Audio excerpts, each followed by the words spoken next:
Hey guys, welcome back. We're continuing with our Bible study on Numbers 1, and in the last video I told you that there was a complicated issue in this passage that I really want to dive into this next time. So that's what we're going to do, but before we do that, let's do a quick review of what we've covered so far. Numbers 1, on a surface level, is very simple. It's simply about God telling Moses and Aaron to do a census of the people, specifically the men over 20 years of age, able to fight. And he gives them this instructions. They are supposed to take into account, what tribe they're from and a bunch of other details about them, put them into fighting units. And then the Bible just talks about them doing just that, them doing the census. And that's basically all we covered previously. We've talked about a lot of details in that, but that's the basics. And the last thing we talked about was the total of the children of Israel, which was 603,550 men of fighting age. So, also let me give you a warning real quick. If you're watching this video, like looking at it, because I know a lot of people do the same thing I do, and they play it and then put it in their pocket and basically use it as a podcast. But if you're watching it, you will notice pretty quickly that something changes, which is right now at the video, I have one shirt on and it's daytime, and here in less than a minute, it's going to switch to nighttime with a different shirt on. And that is because I recorded this thing a while ago, over about a week ago, and part of the file became corrupt at the beginning, so this is my new intro, will hopefully fix that problem. Anyway, so yeah, really complicated issue in here. It's going to be really different. We're going to spend multiple videos just on this one single issue. And let's just get into it. So when I try to study the Bible, I have, here recently anyway, been just reading passage and coming up with as many questions as possible about that passage, and then I try to get the answers to those questions. So in this section, the section we did just in the last video, which you might want to go back and watch if you haven't, I came across this final count, and the count was 603,550 men able to fight. So even more men than that were not able to fight. And I got to thinking, wow, that's a significant amount of people, isn't it? It doesn't seem like it's a decent amount of people now, but it doesn't seem like a crazy amount of people now that we have trillions upon trillions of people living on the planet. But from what I understand of ancient history, which isn't a ton, a lot less people around back then. So 603,550 people back in antiquity, that seems like a significant amount. So I tried to look it up, and yes, it is a significant amount of people. So it turns out there's this giant rabbit hole connected to this issue that I fell down, and boy, did I fall down it. Suffice to say that many people think that this count is inaccurate for one reason or another, or that what this scripture seems to be saying about the number is not actually what it says. There are both historical reasons for this, and there are reasons coming from the scripture too, things that make it seem like maybe this number of 603,550 fighting men may not be correct. So this video, and probably the next one, is actually going to be purely about that. So this is a really complicated issue, and I probably need a lot more experience than I have to come to any sort of conclusion on it. It involves a lot of historical information. It involves not just historical information, but historical information about the ancient world, around Israeli culture, Egyptian culture, Canaanite culture. It involves information all the way from Exodus to Joshua. A bunch of scriptures in there reflect on this issue. So it's really complicated, and quite frankly, I'm out of my depth. But what I've tried to do here is I've tried to just think this through a bit, taking the limited amount of information I'm able to reasonably acquire, and I've just thought critically about it. I've spent a decent amount of time for the past month, actually, trying to hash out some of these issues. So if you're somebody who's been thinking about this, this is not going to give you an answer, but it will hopefully give you some good frameworks for increasing your own understanding, some things to consider, some thoughts on kind of the issues at play. And if this is something that's never crossed your mind, you'll probably find it interesting. It's going to be a little different for sure. And maybe not the best thing for if you're a baby Christian or something. This is pretty in the weeds. But if you're somebody with some, spiritual maturity, I think this is something worth considering and just being aware of. So at least this entire video is going to be about this. It very well might turn into 2 videos because I just have so much information. I actually have 22 pages of talking points off of this and like 60 slides, maybe like 40 slides, a bunch of slides. So pretty complicated issue. Basically what I'm trying to cover here is that first I'm going to give you some reasons some people think that this count in numbers is incorrect, or at least not what it appears to be, 603,550 fighting men. And then I'm going to give you 2 alternative readings of that passage, 2 other ways to interpret that other than the obvious one.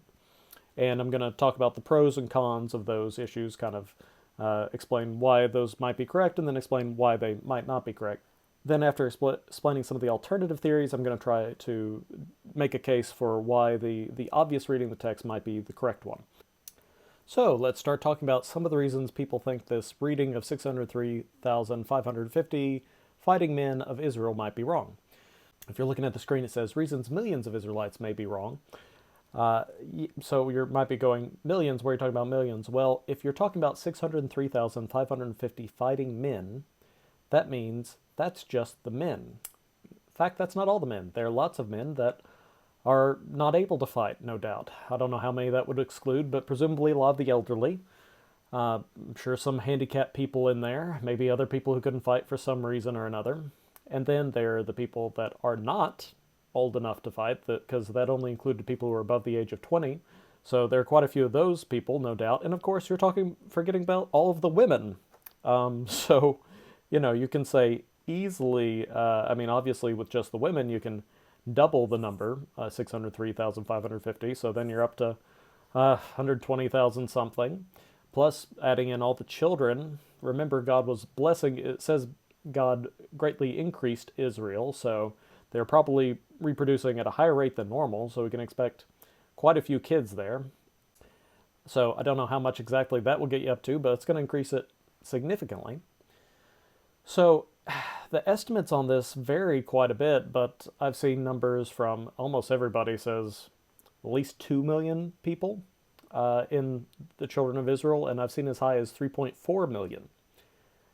That's a lot of people. That's a whole lot of people in the ancient world. And that doesn't even include all the other things that came with them, like the mixed multitude, which are some of the people who were Egyptians and left with the children of Israel. So, big crowd of people. So, what's the problem with that? So that's a few million people, no big deal, right? Well, it kind of is, and we're going to get into why. I'm going to explain some of the reasons people have a problem with this. I came across a lot of different arguments on this, and I'm actually going to include some arguments in here that I think are stupid arguments for the children of Israel being, for this being too large of a number of the children of Israel. A lot of these I actually think are good points, but some of them I think are dumb, and the reason I'm including them is because I've heard them promoted as if they're smart, and I want to address this and debunk them in case somebody's being misled on this. So the first problem with all this is it just does not simply seem to match our understanding of world history. The issue is that 600,000 plus Israelites as a fighting force, not just Israelites, but a fighting army, is huge, huger than anything else at that time in history. So the Exodus is believed to have happened at either 1450 or 1270 BC. Those are the most frequent dates given for it. I believe 1450 is the more traditional understanding, but some people have some way of reading the text other than the traditional way to get 1270. I ain't looked at that. I don't know what's right about that. I'm not talking about it. Let's just assume 1450 since that's the more traditional view. So 1415 BC. There's no record of any military that size existing at that time. Let me read you a little clip from a historical article. The 6th century BC Persian Emperor Cyrus the Great was able to field 500,000 spearmen, archers, and mounted warriors. His was the first army ever to break the 500,000 man barrier. Okay? So this guy Cyrus the Great, the first one to get 500,000 people together. 500,000 people, a mass smaller than that of the fighting force of the children of Israel. That wasn't until the 6th century. That is 800 years after this happened, after the Exodus. So, population, generally speaking, is trending upwards. I don't know enough historically to say if world population is always trending upwards, but generally speaking, certainly. And yet, 800 years before the first half million man army has been recorded, the children of Israel have a force even greater than this. That's pretty odd. And if we're talking specifically about the Middle East, the largest fighting force ever known in ancient Middle East was assembled at the Battle of Quagar in 853 BC. And there, Shalmaneser, I guess how you say his name, the third of Assyria, records that all the enemies who marched against his armies totaled 53,000 men. And I haven't read this particular historical article here recently, but if I remember correctly, that 53,000 was actually an assemblage of several different smaller armies put together that were standing against them. So if you're talking about actually fighting forces in the Middle East, this 600,000 strong army of Israel was literally 10 times larger than any other fighting force known to have ever happened in that, not even in that time period, in the next 800 years. That's 600 years, the next 600 years. So that's one of the things that makes people think, well, that's pretty strange. So maybe you're saying, okay, that's a little strange, but so what? That's not enough. Well, there's more. Another problem is that this massive military, this military that's larger than anything else known to have existed on the planet up to this time, and especially in the Middle East, where the largest militaries generally weren't assembled, there's another problem with this, which is that it would make the conquest of Canaan unremarkable. I mean, we've all read, I hope, have all read the Bible where it's talking about the children of Israel are afraid to go into Canaan.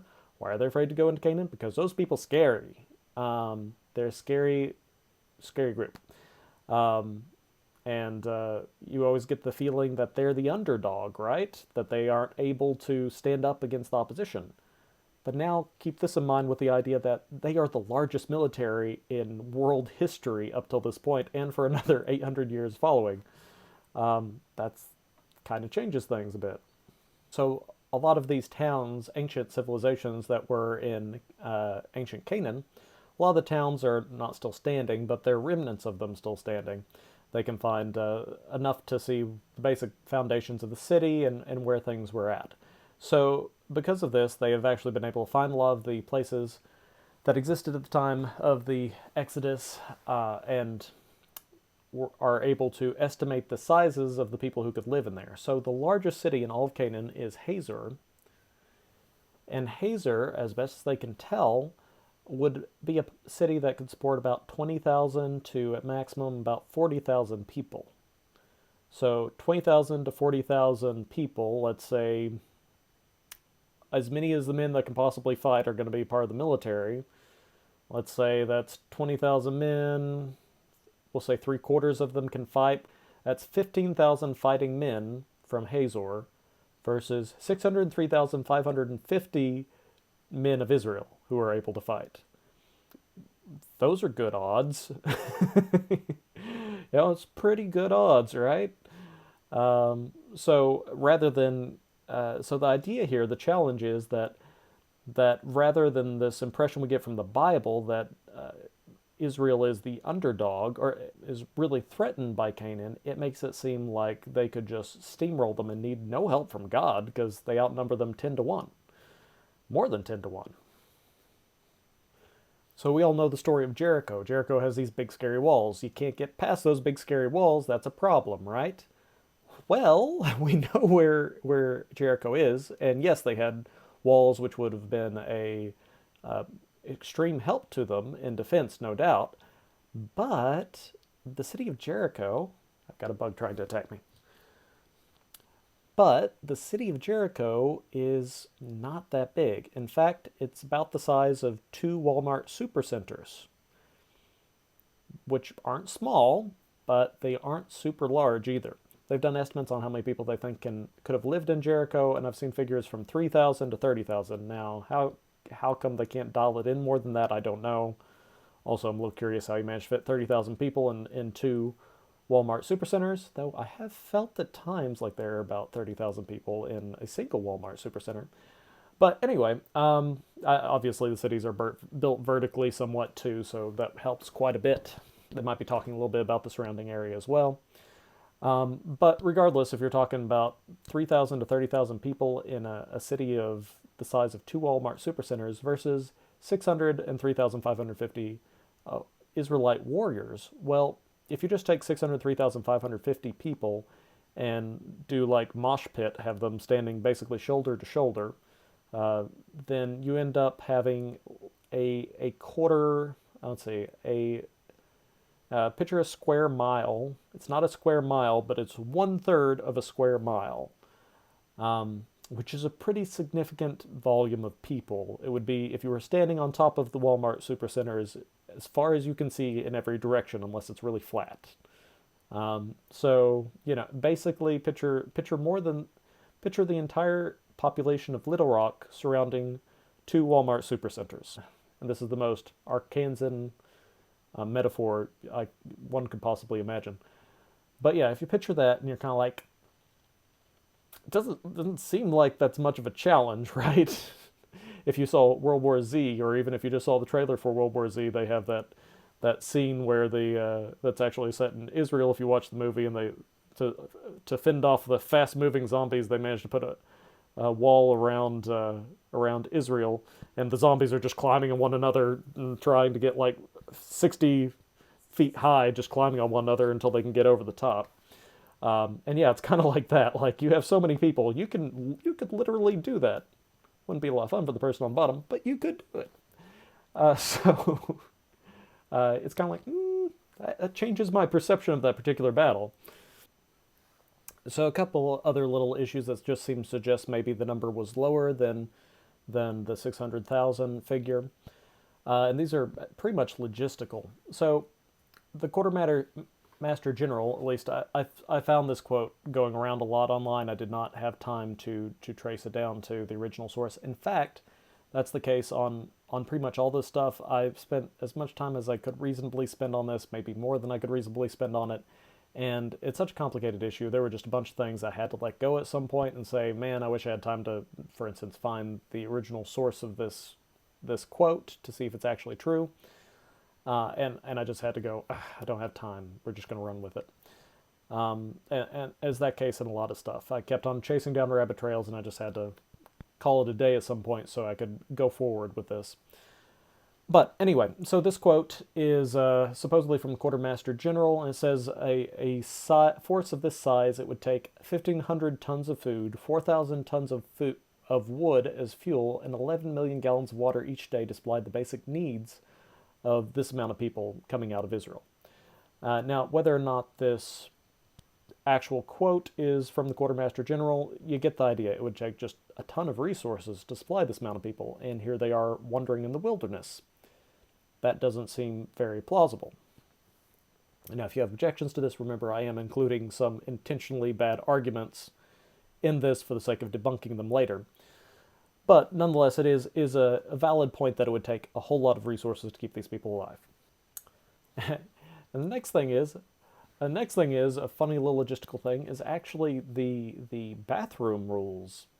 Bet nobody's taught a lesson in your church recently about the bathroom laws of the Israelites, huh? So check this out. In Deuteronomy 23, verses 12 through 13, it says, "You shall have a place outside the camp, and you shall go out to it, and you shall have a stick with your weapons, and when you sit down outside, you shall dig a hole with it, and turn back and cover up your excrement." And I'm sure right now you're thinking, what does this have to do with anything? Well, the key part is there at the beginning. You shall have a place outside the camp. So when you need to take a number 2 and go potty, as I say to my daughter, you need to take a place outside the camp. So why is this a concern? Well, you got to think about how big this encampment would be. God gave them a specific way to camp out as they're heading towards the land of Canaan and then wandering in the wilderness. The tabernacle is in the very center, and then the Levites camp around that, and then the rest of the children of Israel, the other tribes, camp around that. So you have you have a pretty wide thing. Now remember, these are 2 to 3.4 million people. Now we talked before, these people can all fit in a quarter mile if they're in a mosh pit, but they ain't going to be in a mosh pit, okay? They have to have at least enough room to lay down, right? Which is going to multiply that times, what, 6 times maybe? Plus, a little bit of room to breathe. People go crazy if they're completely stacked upon one another. Plus, we don't know how much room they had to breathe, but we know they have to have at least enough to kind of get around a little bit to set up their tent. We also know that they brought some other stuff with them. They have some goods. They spoiled the Egyptians as they were coming out of the land of Israel, so they took some stuff with them. I'm sure they had some stuff even if they hadn't spoiled the Egyptians. And then you need, and I believe some of this, I know some of this includes stuff like wagons and livestock, since it's mentioned. And you need aisles, right? So you can get to your tents. Probably some significant walkways, if you're going to have people going back and forth somewhat frequently.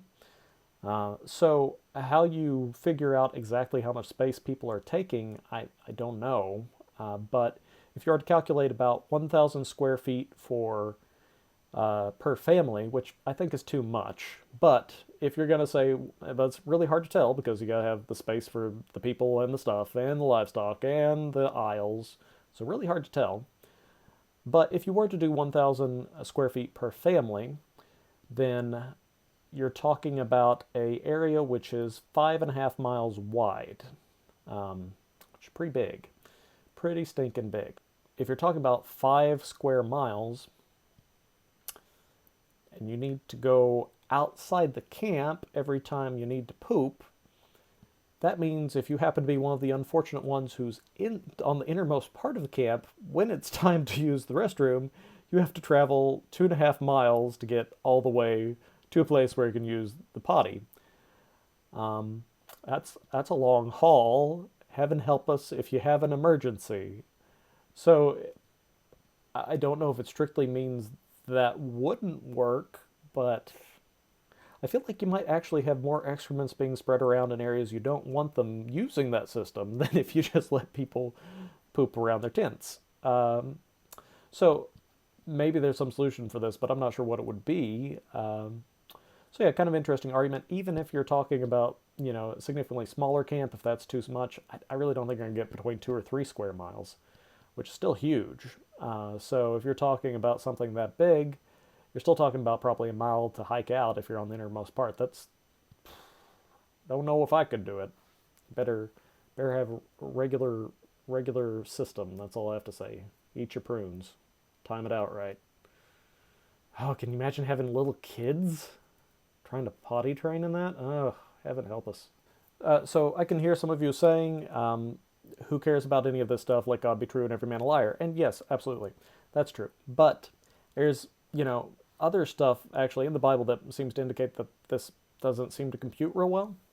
And one of the biggest things is that the Bible simply describes the Israelite as being few in number, and it's not a rare thing. It actually happens quite a bit. Here's some of the places that mention this. Deuteronomy 7:1, when the Lord your God brings you into the land where you are entering to possess it and clears away the nations before you, the Hittites and the Girgashites and the Amorites and the Canaanites and the Perizzites and the Hivites and the Jebusites, 7 nations greater and stronger than you. Deuteronomy 7:7, it was not because you were more in number than any of other people that the Lord set his love on you and chose you, for you were the fewest of all peoples. Deuteronomy 9:1, hear, O Israel, you are crossing over the Jordan today to go in to dispossess nations greater and mightier than you, great cities fortified to heaven. Deuteronomy 11:23, then the Lord will drive out all these nations from before you, and you will possess nations greater and mightier than you. Deuteronomy 21, when you go out to battle against your enemies and see horses and chariots and peoples more numerous than you, do not be afraid of them, for the Lord your God, who brought you up from the land of Egypt, is with you. And that's, I don't know why I put report of the spies there. That was probably an accident. Nevertheless, the people who live in the land are strong, and the cities are fortified and very large. And moreover, we saw the descendants of Anak there. So all of these seem to be describing the Israelites as being relatively few in number, a lot weaker than the other nations, in an inferior status. And yet, again, we can't find anything in history suggesting that they had near the forces of the Israelites. And so that seems to be out of whack. I guess you could make a case that this describes, most of these verses describe the Israelites being taking on nations that were greater than them, and greater doesn't necessarily mean more than them, but yet at least some of them do, like Deuteronomy 7:7 doesn't say greater, it specifically says, for you were the fewest of all peoples. So it definitely seems to be talking about number here. The next thing that doesn't seem to fit is the count of the firstborns. It just doesn't seem to work very well with 603,550 men of fighting age, or fighting ability. Now, you're going to say, count of the firstborns, what in the world are you talking about? Well, in Numbers 3, it says to do a count specifically of the firstborn males of Israel. And in Numbers 3:43, we get the total, and all the firstborn males by the number of names from a month old and upward of those that were numbered of them were 20,203 I must have accidentally grabbed from the KJV or something because it threw in all that 3 stuff, which is confusing. But that total for us, those of us that don't speak KJV, is 22,313. So 22,313 firstborn male sons of Israel. You see the problem here? There are 603,550 males able to fight of Israel, and only 22,313 that are firstborns. So what that means is, if you take the 22,313 away from the 603,550, if you remove the firstborns, that means you still have 581,277 non-firstborn fighting men. And in case we haven't figured it out yet, that means if you do the math there, that means for every firstborn male, you need 26 subsequent born males, right? So for that amount of men to exist, you have to have one firstborn and then 26 other male children. And that is based off of the number of men that were fighting age. There would be even more of those people not included. So the number would be even higher. And there are also women children being born, right? Girl children being born, which means their count is actually over, for every firstborn son that is born, you have to have actually 52 children born to every man. Okay? It's not every woman, because the firstborn and subsequent children was a thing through the man. But for every firstborn son every father has, they have to have 52 other children. That's a lot of kids. Whole lot of kids. That's a busy family.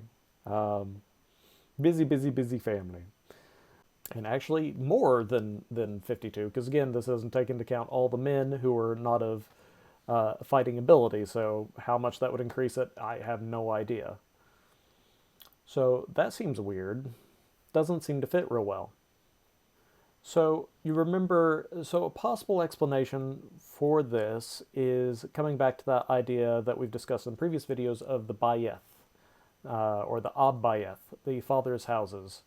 The firstborn seems to be, and this is one of the many things I did not get to check out as much as I would have wished, but it seems to be that a firstborn is a special status in a father's household, right? So, you know, everything's under the patriarchal system where the oldest father and all his sons and their families are in the same bayeth, the same household. And the firstborn in that household, it seems, certain passages seem to suggest, from my recollection and very loose knowledge on the subject, that is a position of some honor. So maybe you could make the case that this firstborn son is talking about that role, right? The role of the first son in the entire father's houses. But sadly, that doesn't really seem to work either. I heard this suggested, but I don't think it holds up. Wish it would, because it would explain this, but I don't think it does. The problem is that if you look at Numbers 3:40, this is the instructions to do this census of the firstborn. It says, "And the Lord said unto Moses, Number all the firstborn of the males of the children of Israel from a month old and upward, and take the number of their names." Right? So does it say to take the Firstborns of the leaders of the households. No. It says number all the firstborn of the males of the children of Israel from a month old and upward. Not just the firstborns of the males of the leading tribes. All of them. All the children of Israel seems to be the implication. I didn't find anything indicating that the firstborn only referred to the Abbayeth, the father's households. I couldn't find anything indicating that. Everything seems to indicate, as best as I can tell, that it refers to every single firstborn. You also have more context clues right here. It says of those firstborns that are a month old and older. Well, if you are the leader of your father's houses, that means you're essentially the grandpa, most likely, right? So your first son is not going to be under month. Your firstborn son, if you are a grandpa, is not going to be under a month. I mean, there's going to be maybe a few, but that's going to be pretty stinking rare. Only if you were nearly the last of your line and you had a kid at the last minute, but that's a very rare exception. So it seems like something that would almost never apply. Also, there's a section in Exodus that talks about the things you're supposed to do regarding the firstborn. You have to do, if I'm remembering correctly, and this is from memory, so bear with me here, but I believe there's a special offering you have to make for the firstborn, and there's several verses talking about it. Excuse me. There are several verses talking about it in Exodus 13:11 through 16. Specifies the deal with the firstborns, and in there it says, every firstborn of man among your sons you shall redeem. Again, nothing specifying the leaders of the households. It seems to be saying every firstborn of man among your sons. It also specifies every firstborn animal. Okay, well we know the firstborn status among the animals wasn't talking about the one that was leader of the houses. The animals don't organize themselves that way. Also, it specifies in Exodus 13:11 through 16 that you're supposed to do this redemption when the child turns a month old. Well, if you're supposed to be doing it when the child turns a month old, you might not be the leader of your father's house at this point. So it doesn't seem to be talking about that. It seems to be talking about every single firstborn, which gets us into the issue of there being a massive amount of children needing to be had, secondborn for every firstborn child recorded here. So this is a real pickle. Now, Jewish tradition actually has something specifically addressing this, and Jewish tradition has a lot of superstition in it, which is not biblical, and it's probably not true, but it is interesting, so I thought I'd mention. Their way around this is saying that every single woman of Israel, every single Israelite woman, was having sextuplets. Every time they had a baby, they had 6 of them, so have fun with that. I kind of doubt it. Seems like that probably would have been something worth mentioning in the Bible. Seems like it might have come up. Though you can definitely see why the Egyptians would have been getting a little nervous if every woman was having 6 babies. Sheesh. And final reason that the number of 603,550 seems like it might be wrong is that it makes the relationship between Egypt and Israel just kind of weird. Doesn't seem to make a lot of sense. So we know, according to Scripture, that there was a Pharaoh that didn't remember Joseph, and he's like, boy, these annoying children of Israel, I don't like them anymore. He enslaves them, and he starts getting concerned over time, since they were multiplying and growing more and more, that this enslaved group might rise up in rebellion against him. He said they're getting numerous enough that if a foreign force comes in, these children of Israel might join the foreign force's side and side against us. So, understandable concern. However, what's the population of Egypt at this time? That was actually the first thing I looked into when I first thought, 600,000 people seems like a lot. And, I don't know how accurate the population estimates are, and the best estimates that I could find for ancient Egypt during this time period, in the late Bronze Age, in 1450-ish, was that they believe Egypt had 2 million to 4 million people living there, in all of Egypt.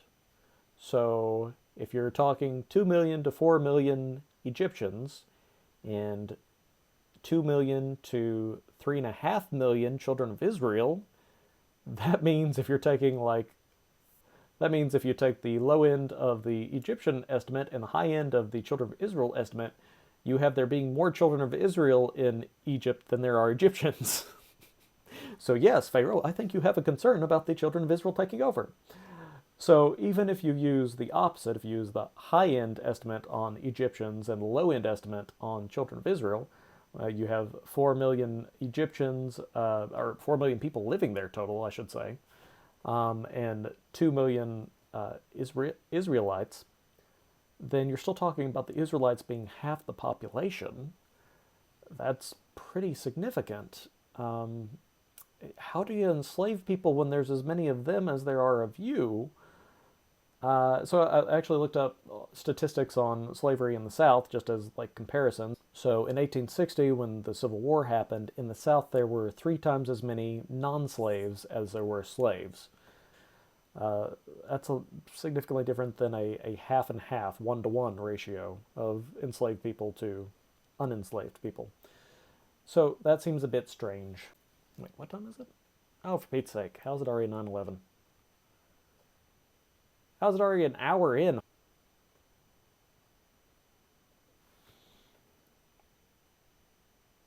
Some other things people have mentioned is that and again, this is one I would say is actually kind of a bad argument. I'll explain why later.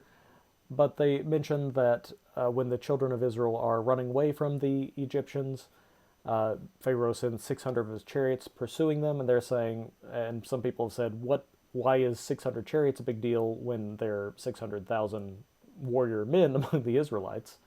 There's also simply no Egyptian record of, half the population or any significant amount of the population leaving Egypt. A bunch of escaped slaves.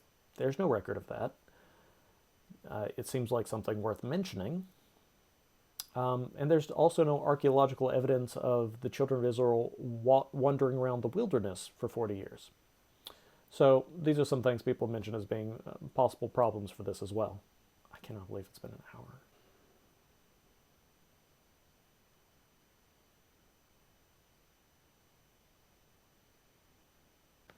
So perhaps now you can see why some people have some concerns about this. Yeah, I personally think some of these objections are garbage, and I think some of them are actually pretty challenging, very challenging actually. So maybe now you can see why some people see, this seems to not be working so well. There just doesn't seem to be that many people alive at the time for these numbers to make sense. How do you explain the taking of Canaan with this, if there's this massive of a military, and how's that line up with Israelites being so few? Some logistical challenges there. Where do you go potty? Which is the most important issue, I think. The firstborns count. I don't know how does that square with things? How did Egypt keep such a large amount of people enslaved? So there are some legitimate questions here. So what I'd like to do is go ahead and present, I think I have time to present one of the alternative readings of this that attempts to explain why a different way that this census can be taken. So the first alternative reading of this is the idea that 1,000, which is the Hebrew word Eleph, means clans or families. So when it says 600,000, when it says 600,350, it doesn't actually mean 600,350. Now, that probably sounds like a bunch of nonsense. Where would you get such a crazy idea? Well, we got to get into the etymology of things. So in the Hebrew, the word that's translated 1,000 is Eleph. 1,000, Eleph. This is a Strong's definition. The same as H504, hence the ox's head being the first numeral of the alphabet. This eventually used as numeral 1,000, 1,000. So if you find the Strong's definition a little confusing, you're not alone.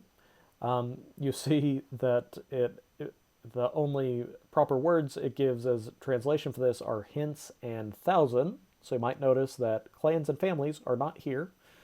So again, where are people getting this? Well, there is actually some reasonableness to this, so just chill out for a second. All right, so this definition says that it's the same as H504. So why it's the same as H504, I don't know. This is where I'm getting in over my head, but let's just look at H504 and see what that means. So H504 is again Eleph. Let's go back to the previous definition, the one used in this particular verse. Eleph, spelled the exact same way. In this other one, it says it's the same, spelled Eleph, exact same way. I looked at the Hebrew characters. As best I can tell, they're spelled the exact same way. So why we have two different Strong's words descriptions for what seems to be the exact same term, I don't know. My best guess is there's some grammatical structural difference that means that there's a slight change between the two that is just straight up above my head. But if you look at this, it does translate this same word, Eleph, as family. It can also mean an ox or a cow. But it can mean family. So now we're getting something that's kind of in the realm of Eleph meaning clans. All right, so there is some connection here. Now you might say, okay, but you're jumping from another thing, family, clans, not exactly the same stuff. You feel like you're reaching. Well, that's not the whole thing. There's actually more reasons for thinking this. The Bible actually translates this word Eleph, the first one, the same one used in this passage in Numbers that's describing the 603,550. The Bible translators translate this thousand, this Eleph, as being other words other than thousands. All right, let me show you examples. Maybe that'll make it more clear. In Joshua 22:30, and I have brought attention to the key words here if you want to look at the screen. In Joshua 22:30, I think this is using the ESV here. When Phinehas the priest and the chiefs of the congregation, the heads of the families of Israel who were with him, heard the words that the people of Reuben and the people of Gad and the people of Manasseh spoke, it was good in their eyes. So again, here, families of Israel is that term Eleph. The heads of the families of Israel, families is Eleph. And that's how the translators, who know this in way more, the Hebrew language way more intricately than probably anybody watching this video, thought was the best rendering of the Hebrew in that particular place. Moving on to Micah 5:2, but you, O Bethlehem, Ephraim, who were too little to be among the clans of Judah, from you shall come forth for me one who is to be ruler in Israel, whose coming forth is from of old, from ancient days. So again, people very educated in this thing find that clans is the best rendering of Eleph and Micah. Judges 6:15. This is actually the story of Gideon that I'm sure most of you are familiar with. And this is when the angel is saying, hey, you're going to be a mighty judge. And Gideon's like, and he said to him, this is Gideon speaking, please, Lord, how can I save Israel? Behold, my clan is the weakest in Manasseh, and I am the least in my father's house. So different versions translate these words in slightly different ways. It's very clear that across many translations you find clans being used in places and families for the word Eleph. I've also heard people say that clans can be translated as chiefs, and some versions render it that way. But I wasn't able to find a specific example of that just for the sake of time. But anyway, these all seem to be legitimate translations of the term Eleph. So what does any of this mean? So if we accept this idea that Eleph can mean something other than thousands, which seems perfectly reasonable, if it can be translated fairly as clans and families, which every version has done, at least in some cases, then what happens if we take this understanding and put it into this passage? Well, it changes things entirely. These are some of the counts on screen of the particular tribe Gad as well, used as an example. So it says Gad had 45,650. Now, what this is actually saying in the Hebrew is Gad had 45 and then Eleph, which means 1,000. So Gad had 45 Eleph, 650, meaning Gad had 45,650 is how that's generally translated. What happens if we throw that into clans instead? Then it says Gad had 45 clans, 650, meaning people who have this view would say Gad had 45 clans totaling 650 people. Another example, Judah had 75,600, meaning Judah had 75 clans totaling 600 people. So this completely changes our understanding of this passage. Instead of trying to say there's some massive amount, instead we're talking about a relatively small amount of people, and it's just telling us the amount of clans or fighting units they had, maybe the amount of families, if that translation fits better, and how many people were totaled in that family. So if you use this method of counting and add up the different amounts of people here, instead of getting 603,550 people, you end up with something closer to 5,500 people. Now, this is another thing that was a little confusing to me because I came up with that 5,500 when I did the math, which, granted, I'm not great at math, but I saw some other people coming up with some other figures, and I'm not sure why there was that variation. Whatever. It's one of the many things that I'll let go for sake of time.